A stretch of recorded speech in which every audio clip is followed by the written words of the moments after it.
gal. She may be old, but she's not slow.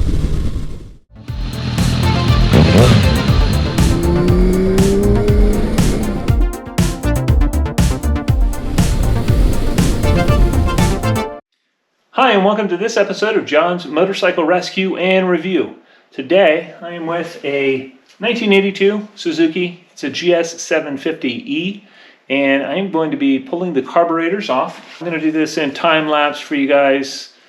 Just kind of an overview. Can be a little bit of a scary job to pull the carbs, but it's not super complex. This project I've been working on for quite a while, and in the process, I'm trying to refine my carburation, and I've got one float bowl. The one needle, float needle, is not shutting the gas off all the way. So as the bike runs, it's continually letting just a little bit more fuel in than it needs. It never shuts the fuel off.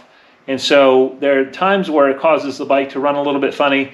And if I put the bike on prime, with the bike just sitting here, it will actually flow gas out of that carburetor. So I know that that float bowl is that the float is not shutting the gas off to that carburetor. So I have a float bowl rebuild kit, carb kit for this from K&L. I'm going to install that. As I do that, I'm also going to go in and up my pilot jets on this bike across the board to, I'm going to go one size up on the pilot jets. So I always do that on the old bikes, and it helps them run so much better. A lot of these suffered from being cold-blooded due to the lean EPA jetting. And although everything else on the bike is stock, it really will enhance the running to just go up one size on the pilots. All right, that's what we're going to do today, and so let's get into it.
What the issue was that I was having, I pulled the carbs off the bike and actually ran fuel to them and realized that these two carburetors were leaking fuel pretty significantly, and what was happening was the fuel shutoff valves down in here that are underneath the floats, they were not shutting off the flow of fuel through the carburetors.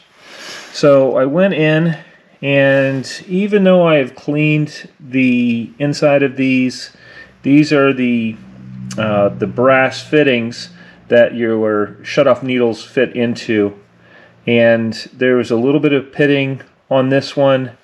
The actual needles themselves, I'm trying to see if I can get that to focus for you, but there's a little bit of wear on these tips. There's a ring around the tips, and so they just weren't shutting off the fuel.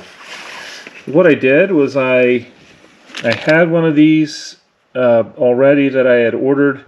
It is a K&L rebuild kit for the carburetor for this bike, and the part number is 18-2592. Each one comes with a new brass valve here and the shutoff needle. So I had one of those. I went ahead and replaced it on this carburetor, and I am waiting. I've got the other one on order, so as soon as I get that one, I will put that in. I left the cover off of this carburetor so that I could make sure that the floats are set at the same height. I have taken the bowls off of these two carburetors, and while I was in here, I replaced the stock pilot jets, which are 42.5s, with the next size up, which is a 45.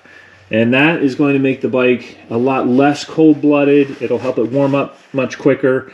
And especially when you're riding, you know, I live in Northeast USA in Pennsylvania, and you know, bikes, I'm oftentimes riding bikes in 50-degree weather, 60-degree weather, where the stock jetting is just, it's too lean. And so I usually size my jets one up on the pilots, and that really helps with the drivability. So that's just kind of a little tip there. So as soon as my next kit comes in, I will grab the float valve seat here and the needle and put those in, the new ones, and I'll button this up. The nice thing is this comes with a lot of parts, and when you don't use them, like I haven't used all these parts here because I didn't need to. And then I can use these if I need some of these parts. If I need some of these parts in a future build, future job, I have them. So once these come in, I'll get these back on the bike, and I'm going to give you an update as far as how the bike runs. Good news, I have the carburetors here. I've gotten them all back together, and we put the new needle seats and new needles in two of the carbs, actually these two.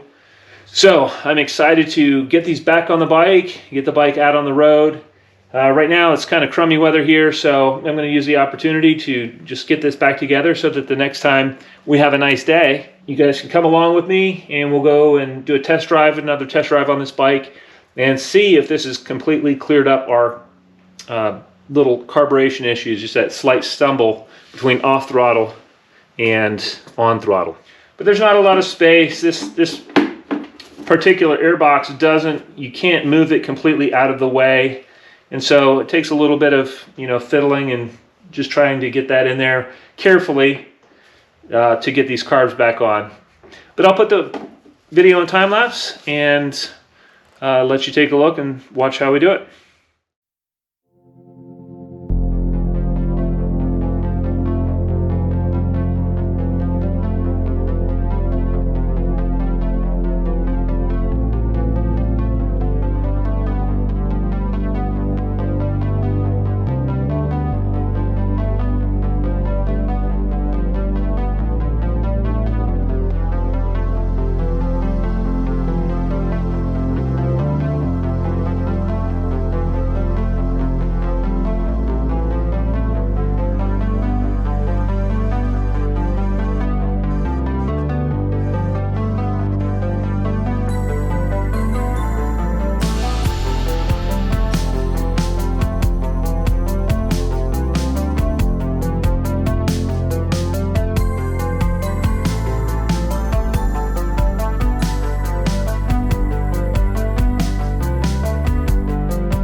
right, well, she's back together, and I am looking forward to taking this 82 Suzuki GS750E out on the road and testing out my modifications that I did to the carburation.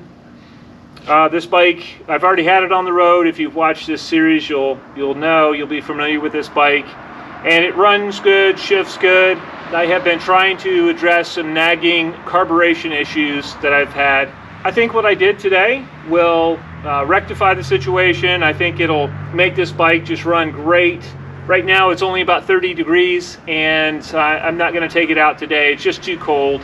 When the weather warms up just a bit, I'll take you along for the ride. We'll go and see how it runs down the road. And like I say, I think the changes that we made, going one size up on the Pilot Jet, and then making sure that all those float needles and seats, they get a good seal, I think that's going to go a long way in helping the bike just run flawlessly. So that's my aim. I really want to make it run 100%. In another episode, I am going to be replacing these original brake lines. When I squeeze the brake lever, I get quite a bit of lever travel, and that's because the lines are old and expanding as I push the brake lever. So what I'm going to do is replace these with steel braided lines. I did pick some up from Spiegler, and it's going to be a little bit involved because instead of 3 brake lines, this bike actually has 5 because it has the anti-dive system. But it's not rocket science. It's pretty easy to do. I just want to be careful when I do that job. I don't want to get brake fluid on the bike. I will film that, let you guys see as I go through here and do that. But really, that upgrade alone is going to just make this bike so much safer and so much better performing, because I'll be able to actually carry speed into a corner, and then I have the confidence to brake and actually have some decent stopping power. This has it's got the dual disc brakes up front, so it really should stop well. And just because of the age of the lines, it doesn't stop that great currently. I hope you found this video entertaining and informative. And until next time, enjoy the ride.